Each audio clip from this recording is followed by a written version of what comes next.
Ryan, just an ordinary college student, was feeling quite proud for finding an apartment that only cost $100 a month. He hummed a little tune, dragging his luggage up to the 6th floor, not noticing how strangely clean the railings were, or how the wall lamps looked way too old. 6 floors. No elevator. Yep, that cheap rent makes sense now. But the moment the key entered the lock of room 302, it felt like an invisible barrier had been broken. A booklet slipped out from the door crack, its golden letters shimmering faintly under the dim light. Resident Handbook? Rule 7. If you hear marbles rolling on the ceiling, clap 3 times. That's the kid upstairs looking for a playmate. Almost at the same time, the sound of marbles really started bouncing from the ceiling, so steady it felt like someone was counting the beats. Is this like a welcome ceremony? The warm atmosphere was suddenly torn apart by the sound of breaking glass from the kitchen. The sudden noise made Ryan jump. Broken glass sparkled on the kitchen floor under the moonlight, and the fridge door slowly opened by itself at an impossible angle. Who's there? Inside the fridge were 3 neatly arranged pudding cups. Their packaging? A brand discontinued long ago. The production dates smudged like someone erased them on purpose.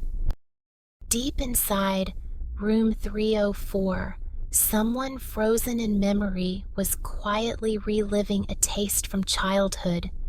For someone, pudding was the only link between past and present. Late at night, Ryan was woken by the sound of a child laughing. It seemed to come from the ceiling, but also from everywhere at once. Big brother, do you want to play hide and seek?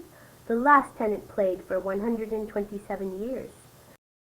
Just as Ryan dove under his blanket in fear, he heard footsteps outside, belonging to the always smiling building manager, who now looked unusually serious.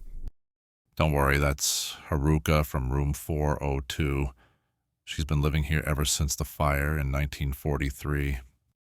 Only then did Ryan realize why page 3 of the handbook said, "If you hear jump rope sounds at 3 a.m., pretend to be asleep." Turns out, most of the building's residents are rather special. One rainy night a week later, Ryan had gotten used to his special neighbors, until he heard sobbing from inside the wall while brushing his teeth. Who's crying? The mirror began to ripple unnaturally, and a boy wearing an old-school uniform slowly appeared, his pale hands pressed against the glass, eyes full of pleading. Please help me!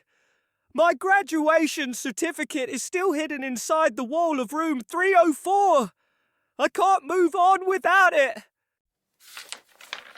Just as Ryan hesitated, the building manager suddenly appeared behind him.